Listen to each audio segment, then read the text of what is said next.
What has been your biggest lesson about female friendships? I get to realize that as females, our gender, we're a bit jealous of each other. Um, it's not quite authentic sometimes, yeah, and it's something that's really daunting for me. Sure. I'm still understanding that myself. There's so many things they don't tell us about being an adult. And I wish in high school there would be like a subject or a course or something where they tell you when you leave senior 6 or you're 13 or grade 13, whatever, you're going to meet this, this, and this, and this. You're going to navigate it like this. To prepare them, okay, have maybe a conversation. And not to like instill fear, because for most of us they would say things like, you will see when you're older. And indeed we are seeing. We really are seeing. The people crazy enough to think they can change the world are the ones who do. And I guess that makes us maniacs over here.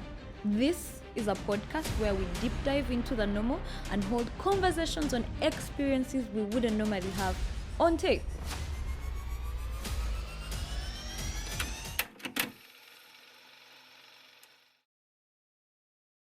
The first time a man catcalled me when I was a girl, sister, and I'm just like, I don't know you like that. Why are you calling me like that? And I'm asking my mom, why is that man calling me sister? Am I supposed to know him? And this was an old man who looked miserable and just creepy. I don't know, like at that point in time, I was not all for humanity in that sense. So I was thinking, I don't want to be your brother. You're not even looking after yourself. So that's when I started paying attention to the way women were treated. Whenever a woman would wear a certain outfit, you would hear or maybe she's just walking by minding her business, and you know she's endowed, she's blessed, she's African, she's bold and beautiful, and her body is giving. They'll tell her, and it's just like, what's going on? Who are you to talk to a woman like that? And these are things that, yes, we may have been protected from, especially if you are in fenced places or maybe school buildings, but when you come out to the real world, it's very, very evident that women are looked at in a different way.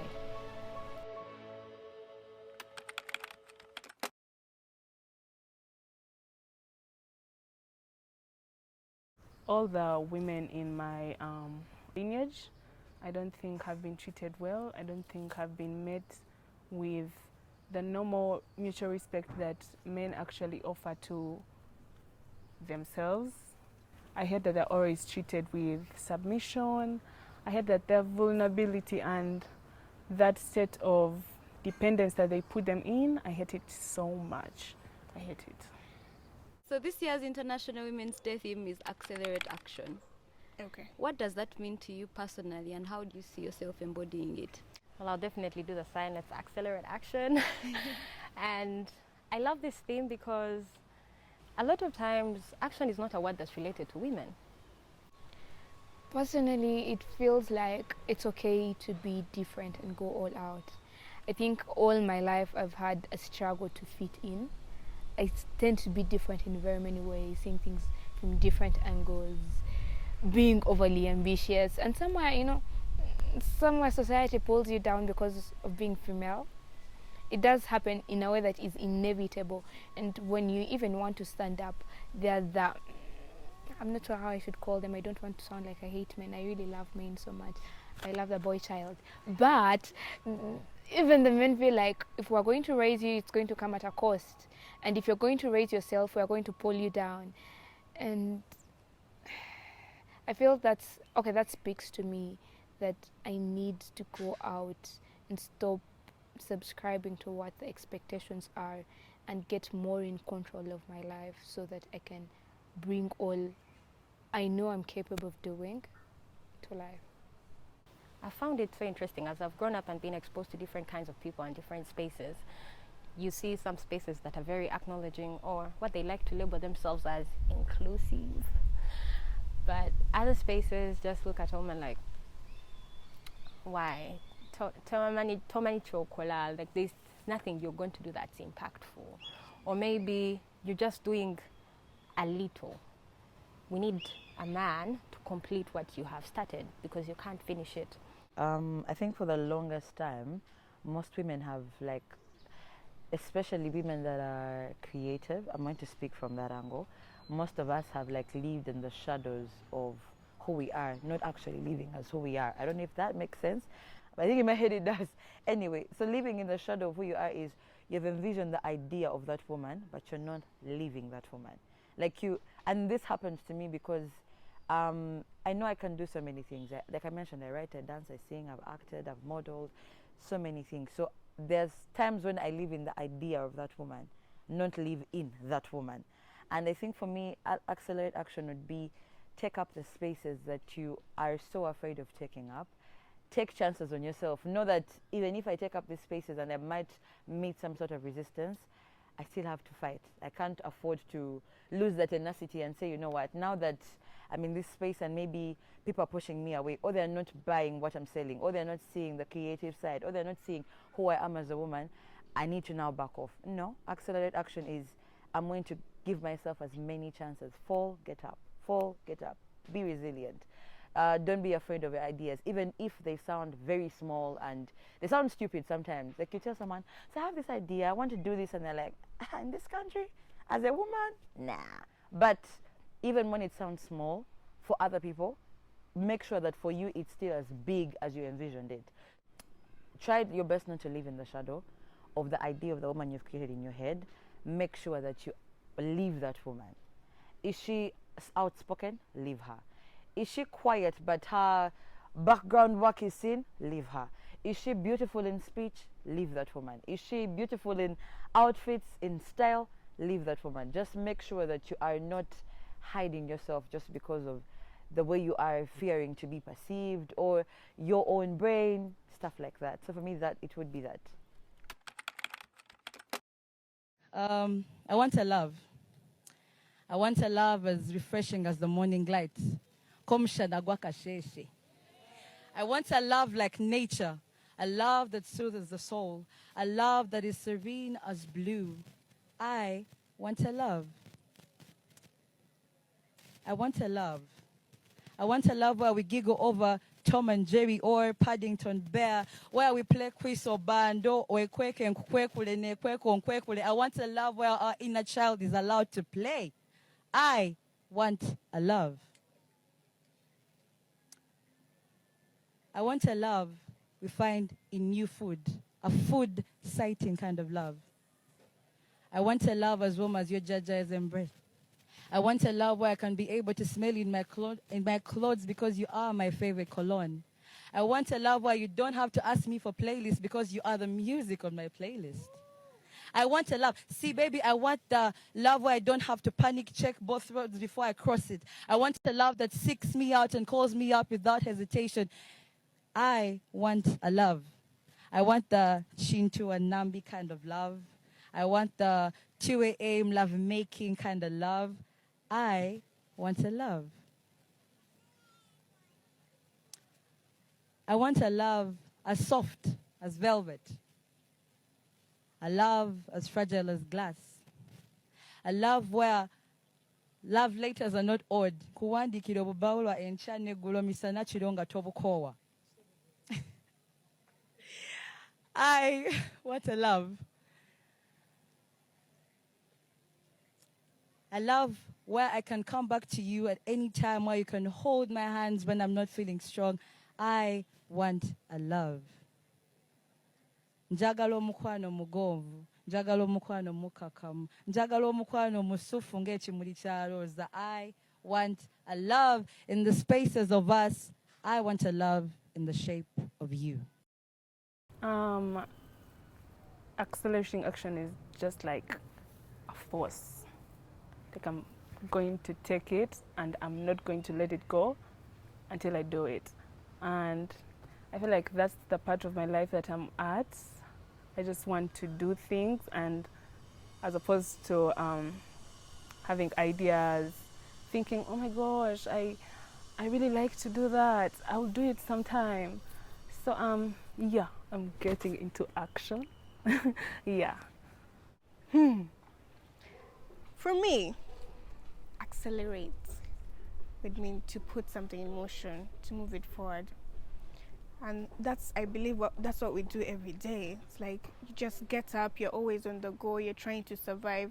There is nothing like a woman being dependent on a man anymore, or being dependent on society. In fact, it's opposite. We are pushed to be better.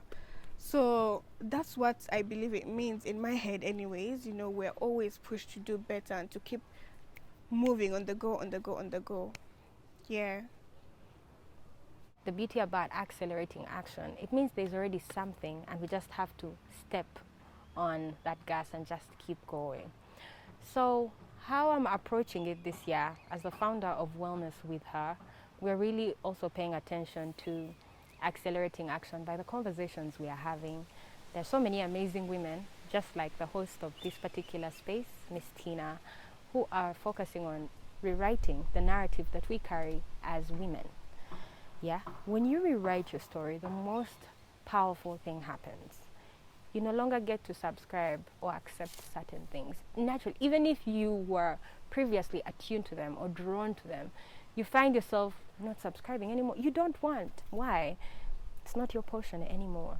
So conversations are one way to accelerate action. Conversations about where we've been, where we are, and where we are going, as well as, now I'm a movement coach, this is where we get into it. Move your body. Move it. Wake up in the morning, do what you have to do. Even if you have a 9 to 5, even if you have a business, even if you are a stay-at-home mom, even if you've just chosen not to subscribe to anything society is telling you to do, that's all right. Whatever level you're in, move your body. Do some squats. The thigh muscles are the most powerful muscles. If your thighs are not strong, it's going to be difficult for you to move through life. But also, drink your water, hydrate, and hug a friend. Love is action, and love does a lot to move us forward.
Okay, so if your younger self could see you now, what would she be most proud of? The courage to move through phases I never thought I would go through. Oh my gosh, everything. She admired this, but I don't think she thought she could ever be it. The fact that she's still alive, I am still alive, healthy, not scared anymore, because I come from a childhood that's full of pain and illness and negativity and sickness. So my childhood self would really be proud of the little steps that we have been taking to just keep surviving, and God is just maintaining us. Yeah. Okay. Do you want to get more into that? Or Okay. I think I can share. Now that I'm healing, or I've healed, I've always been a smart girl. I've always been a girl that really performed, and really school was not my problem. And it got to this point where in the final year of my school, I got a retake and I would not graduate on time.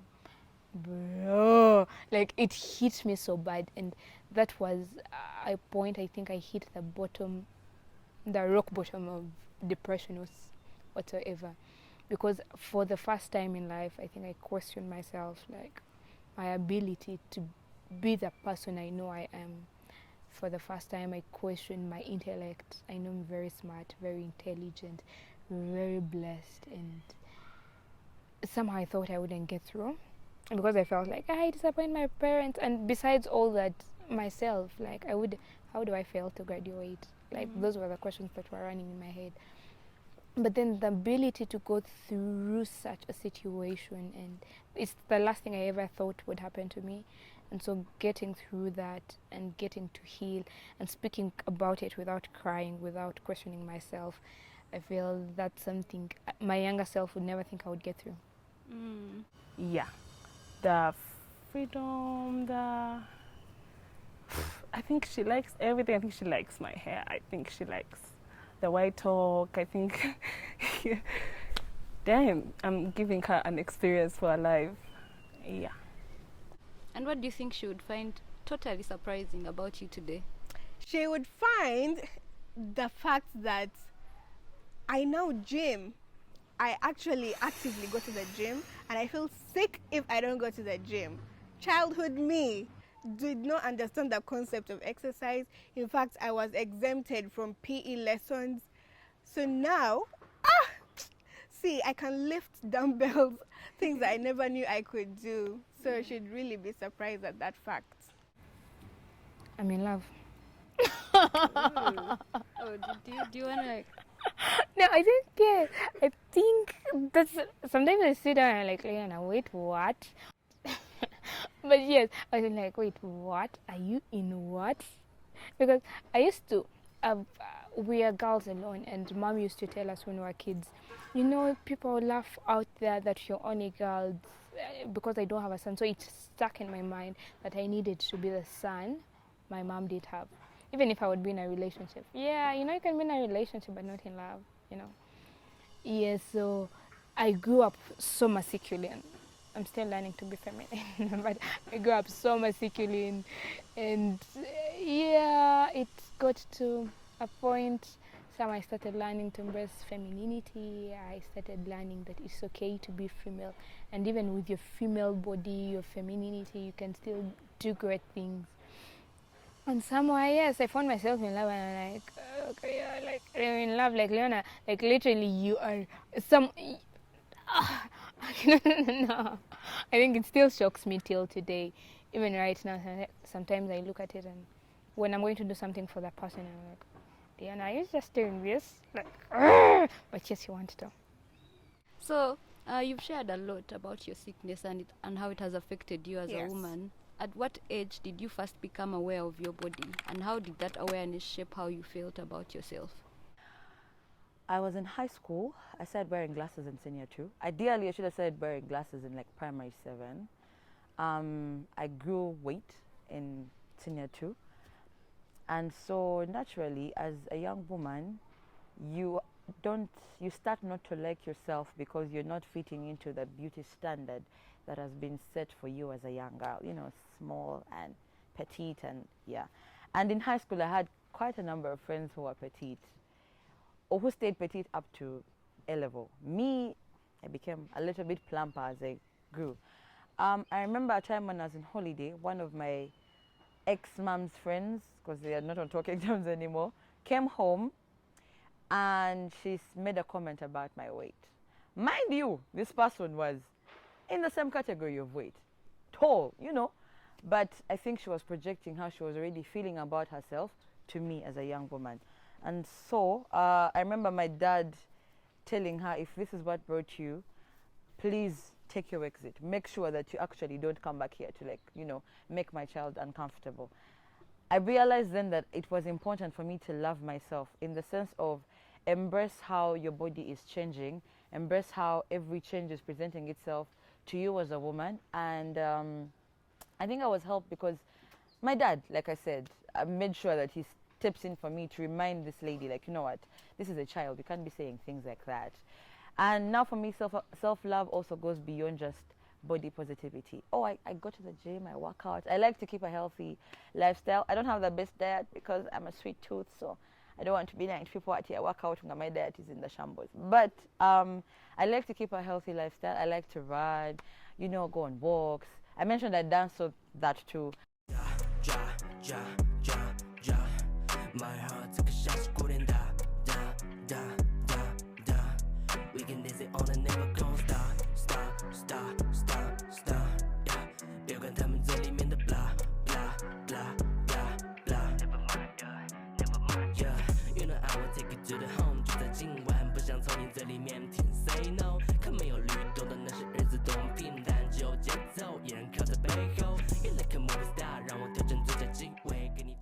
For me, self-love is more about accepting the things I can change about myself. The things I can't really change, I will just let them be, because then I don't want to dwell on them and make them small things that result into resenting myself. So that is the first one, body positivity, and how I love myself, how I like to put out my image. The other importance would be if I'm able to radiate that beautiful light within myself, I'm able to radiate it out to other women. So, and it's beautiful if you have like a beautiful string of womanhood, because then you are sharing your light and other people can like draw in from that light and be better. At what age did I become aware of my body? Probably around the time I hit my periods. That's around, as I said, I'm a late bloomer. I think I started around 15. Yeah, that was when I was much more aware, because things now were happening all at once. Yeah, 15 years old. And how did that awareness shape how you felt about yourself? Did you love yourself more? Did it affect how you loved yourself? It literally affected my confidence, because I would hate to keep referring back to sickle cell, but It's okay, feel free. we're not supposed to, as sickle cell patients, we're not supposed to lose any type of blood. Our blood is literally precious. So when I started my period, it was a thing of blood reducing, then you know that immediately you're going to hospital and whatnot. So that really affected my mentality a lot. But you get to manage, you get to learn as you grow to manage yourself, and you know that there's things that you can do towards your health to keep maintaining yourself, so you don't have to hate yourself as much. It's just something that I believe comes with maturity and understanding. Okay, I think I now feel I should have changed the picture I gave you of my younger self. You can share another one as well. We'll add it on. Okay, so I used to be close to 70 kgs and I was really big. And for a reason, society tells us when you are big, when you're fat, you are then not living, you don't have the right body. And I got to a point where I used to want to hide myself. And somewhere I would find I'm always in oversized clothes. And I didn't really like my body. I always felt someone's body is always better than mine. And in a way, I don't fit in. But then as I grew, I became small. I got naturally, I do not know how I lost close to 20 kgs naturally. And still when I became very small, there were very many questions. What are you going through? Some lady once asked me if I aborted, and it felt stupid. But then over time, I've learned that I am perfect the way I am. And if someone's definition of beauty does not match my definition, it's okay. And Miss Tourism for Chigezi 2022-2023 and managed to make it to the finals. I would use this crown to advocate for climate justice. Ladies, the second runners-up, Riona Natrinda. The first runners-up, Caroline Chatuhile and Queen Denise Ayibale. I used not to like myself. I am in love with myself right now. And what I would tell my younger self is being different is okay. Loving yourself is the first step to being the best version of yourself. True. What advice would you give your younger self about accepting her body just as it is? First of all, honey, you're the shit. But you're everything, first of all. I know you may think that because you have strawberry legs or those marks on your body, or maybe your skin is reacting to like eczema, maybe you're not worthy. But the beauty about it is that your body is growing. So dear 17-year-old me, give yourself a chance. Breathe. You're so hot in where you are right now, because at 24 you're looking back and thinking, why was I feeling so bad? Like, really, I was everything. And the most interesting thing about it is that while you may want to look a certain way, sometimes it's also because of what society has imposed on you. So sit down with yourself and revisit. Do you really want to have titties that big or a butt that big for the work you're doing? Think about it. If you really want it, go for it. If not, just tone and sculpt and work that body. You're a temple, and temples sometimes may leak, but when you look after them, you're able to nurture and grow. So yeah, dear 17-year-old me, you're perfect. So what was your first period experience like, and did you feel supported by the people around you? Yeah, I was supported. I think it was at a friend's wedding. Cousins, yeah. Okay. Yeah. Supported, I didn't expect support. Because our first day Immaculate Heart Girls School, I am not sure what to do. But then obviously, like being in a girls' family, there was already a preamble. This is how you're supposed to put your towel. This is what you do. And so I'm like, I have to figure out things on my own. And yeah, I didn't expect support. I didn't get it, but I was okay with it. Though it was weird, knowing that your body is releasing a fluid in, out. Is there anything that you would do differently, maybe for your daughter? Is there anything that you would tell her that would maybe change that experience so that she feels more supported? I think I would tell them that it's okay. Periods are normal and they're part of your life. Because I was in a school where when someone would join her period or would get into her periods, and they would, so and so is having her period. She's this. So there were all those theories, and some, I think, they corrupted my mind in that some might felt like it should be something private, something you should hide. But then with time, I've seen things evolve, and we talk about freely now. I was about in my Form 1. Yeah, it was good. I got the support I needed.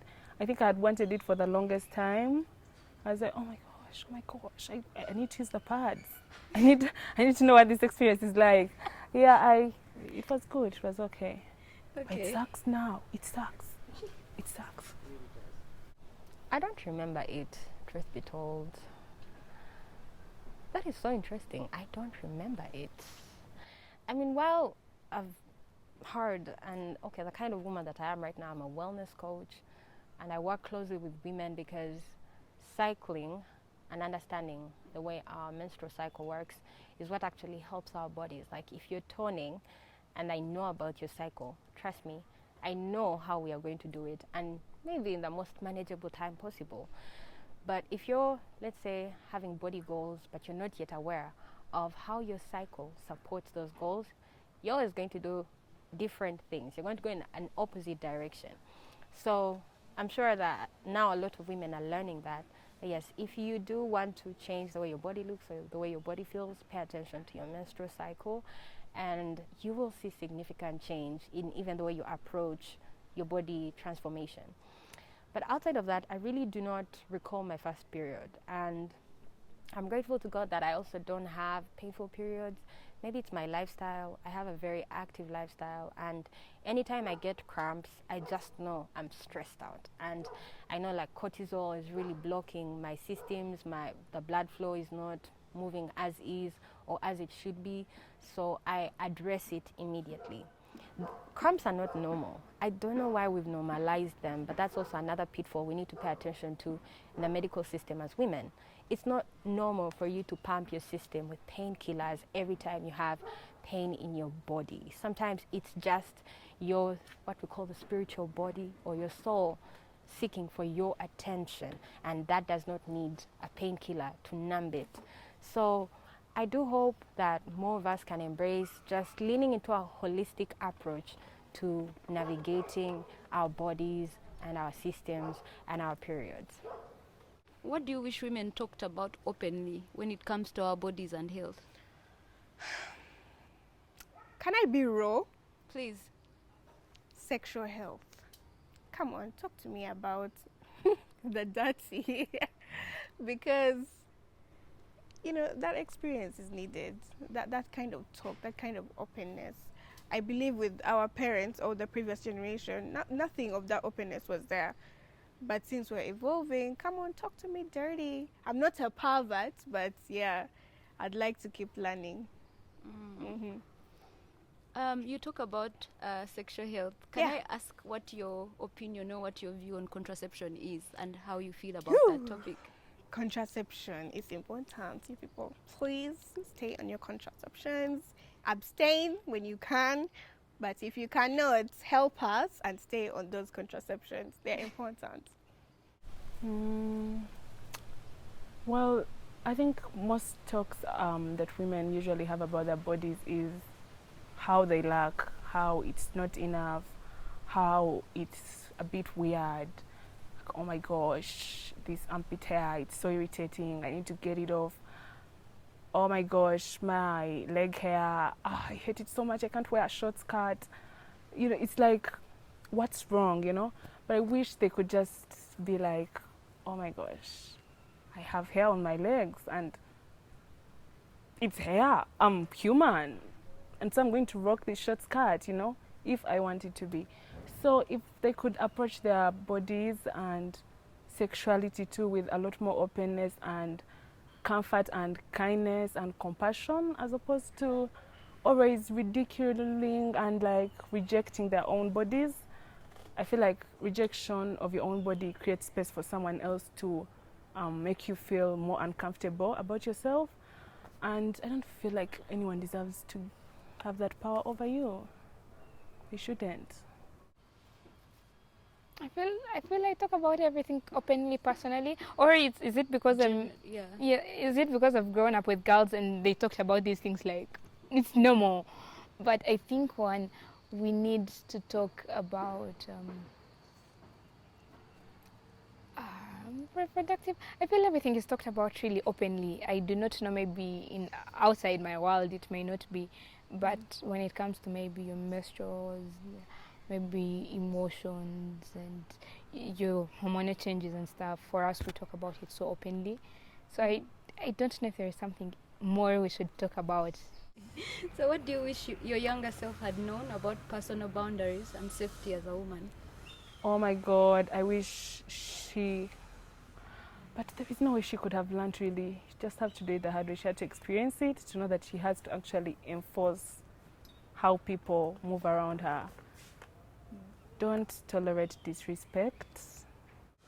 Boundaries don't mean pushing everyone away. You don't have to do that to feel like you are safe when you're around other people. You just need to make sure that how you feel is not encroached on by external beings. Yeah. Okay. I wish my younger self knew about demarcations here, because there's a certain age and time whereby I grew up in a very tiny home whereby my brothers and I would share a room. So when you're dressing up, they're there. When you're doing this, they're there. So that type of demarcation and partitions and whatnot is very safe, especially for the female type of body, because at the end of the day, they are still men. At the end of the day, I'm still a woman. Or like privacy. Yeah, that type of privacy. So give it to me at a very early age, I could say, because I came into that at a very later age, and yeah, it doesn't feel nice. What would you tell a younger girl who is struggling maybe with her sense of expression, whether it's fashion or she's struggling to dress the way she wants to because of society? I would tell her to stop thinking twice when she reaches out for that shirt in her suitcase. Get it and wear it, and let's see what they're going to say. Sometimes it's really not that deep, I feel like we focus so much on what other people think of us, and we forget that they actually have their own lives as well. So it's really barely about you, babes. So just wear what you want, and I hope you can learn to be comfortable in the things you choose to wear for your body. I hope you can always pick things that make you feel safe and comfortable, and And I know sometimes it can suck when you want to wear something short and then you're met with, oh, she's so indecent. Oh, what a daring girl she is. Oh my God. They're always complaining about men wanting touching them, but then they wear like this. No, girl, no. No. They're clothes you want to wear, and so everyone must meet you with that respect. Enforce the boundaries, be assertive. So how has your faith affected the woman that you are today? My faith. Yeah, or how has it contributed to the woman you are today? Spirituality has encouraged me to go inwards as opposed to expecting someone else to actually perform a miracle for me or just change my life out of nowhere. It has encouraged me to actually do the internal work and heal myself and embrace myself. Yeah. My faith has greatly contributed. Faith. Christian faith, before I get it wrong. Yeah, okay, my faith has raised me a lot. I think my run-to person is God. And when things hit during depression and stuff, somewhere, because it felt like, God, you're a person I really stand on, and I know you're supposed to get me through this. No, I know you're supposed not to let this happen to me. And so now I am going through this. And somewhere I felt down, I questioned his existence and all those things. But later on, still, it was still my safe space where I would still go cry and pour out my heart. And it has made me learn and get my identity in Christ, learning that no matter what society is telling me, there are greater things spoken about me. It has made me believe that I can do anything. So can you tell me a bit about the stones around your neck and what they mean for you? Are you gonna zoom? It's an amethyst and a Damian jasper. An amethyst is it's a purple stone. It's good for it's good for intuition. I tend to doubt what I think, not what I think, what it actually is, and I know that it is for what it is, but I'm like, no, maybe this, maybe that, perhaps, but it keeps me grounded in my intuition and keeps me listening to myself. And the Damian jasper is good for playfulness, so I feel like it helps me actually relax and get into a pretty comfortable mode. So how have your female friendships shaped who you are today, and how do you nurture them? Ooh, that's a beautiful question. Most of my female friendships were born from Maryhill High School. I went to a single girls' school, and we had, yeah, I mean, that's where I met Tina from. And you can tell that, wait, you were 2 years younger than me? I think 1 year. Why am I making myself more bold? Anyway, yeah, 1 year younger than me. And I think for me, I did have sisters, biological sisters. I've had brothers. I still have them, but I'm saying I've had as if they're still there. But having gone to a girls' school taught me to have some sort of like togetherness. That even when you're, say, breaking down, there are people that are going to lift you up and remind you that you are Michelle Obama even when you're not Michelle Obama. You get what I mean?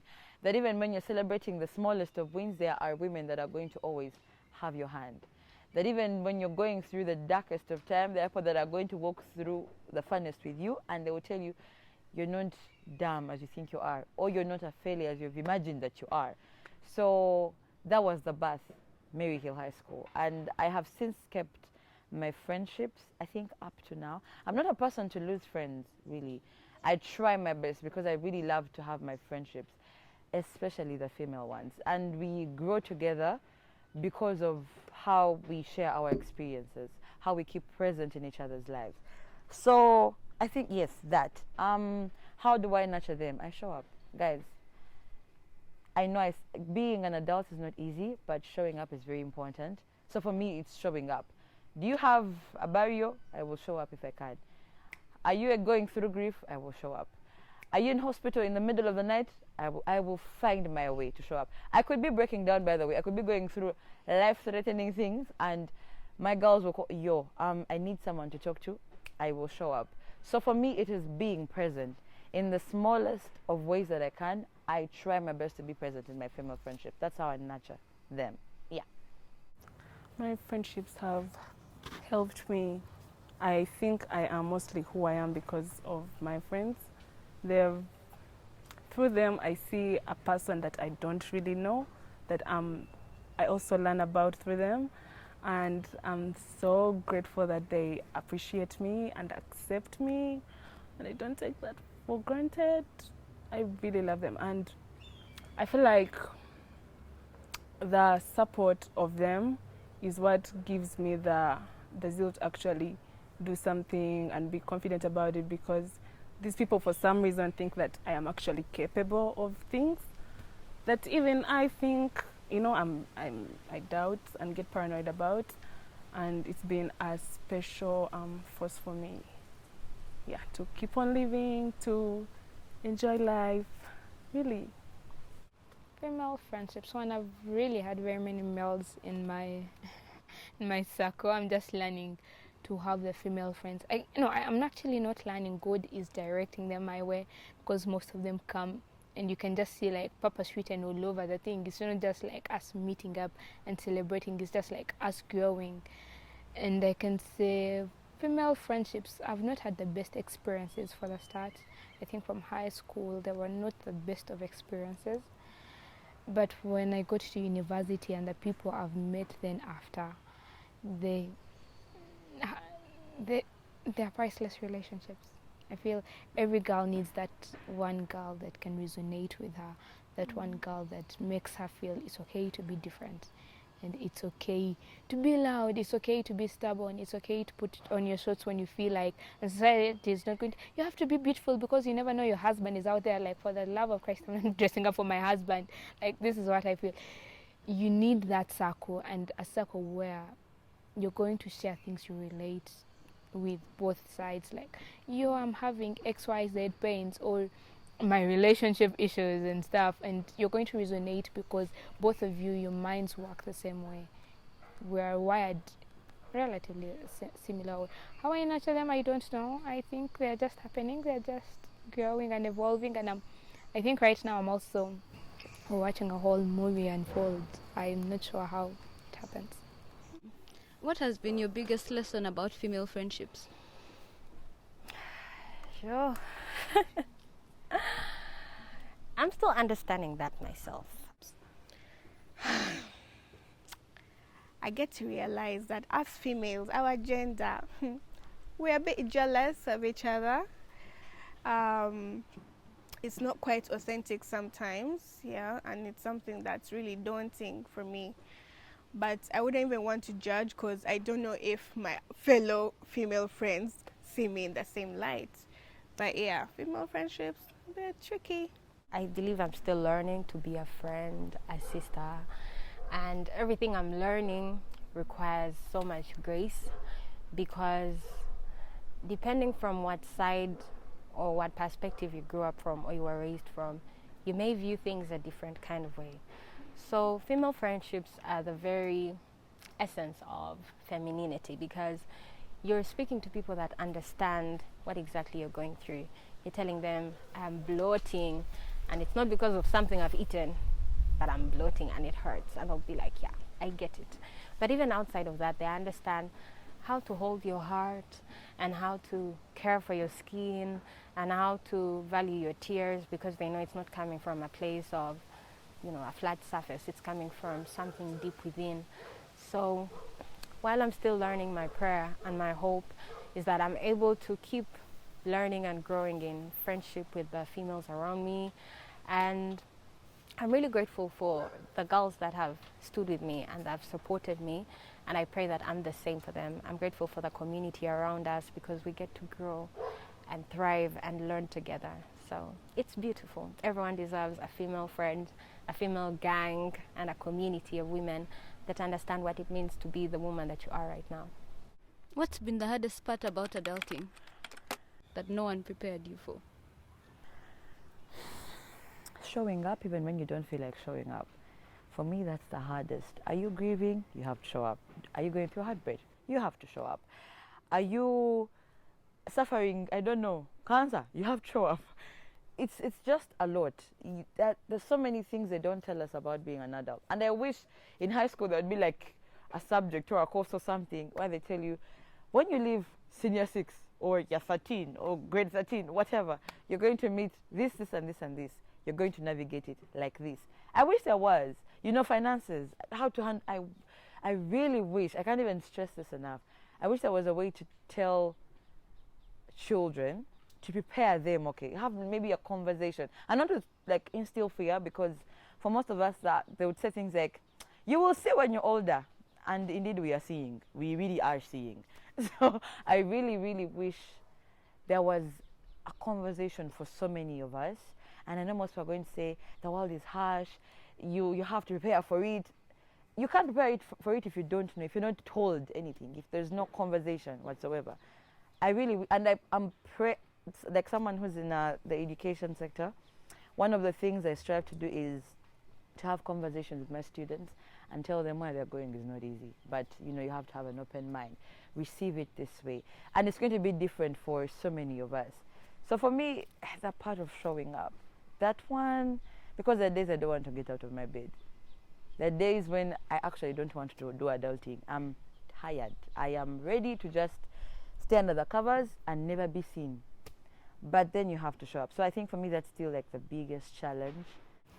You have to make very important decisions. My dreams or work, my passion or survival. There are very many big decisions we are not prepared for, and I feel adulthood is teaching me that somehow I think my kids, I will let them know when they're like 15 about the things I know when I'm 23, so that they can make the decisions earlier or make more informed decisions at my age. Oh, there's one more. Showing up for your friends while also showing up for yourself. In fact, generally, like the people in your life, I think for most of us, we are at a point where we are showing up for the people in our lives on an empty cup. But we also have to show up. Your friends are getting married, your friends are having children, your friends are moving, from country to country. They're getting scholarships, and you have to make sure that you show up authentically while showing up for yourself. But sometimes it's difficult because your cup is empty. You don't know how to actually be present for your friends. So I think that too is a challenge for me. Yeah.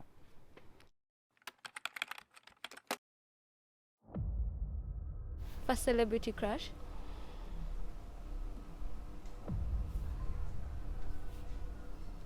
Oh, so many. Ooh. Okay. I'll go with Zac Efron, but it's not true, but Zac Efron. Okay, if you could time travel to any era just for the fashion, which one would you pick? Definitely, like that era, the Cleopatra era, that whole Mesopotamia, Egyptian vibe. Oof. Gold is such a highlight. Every woman needs to be adorned. What's the weirdest thing you're obsessed with as a kid?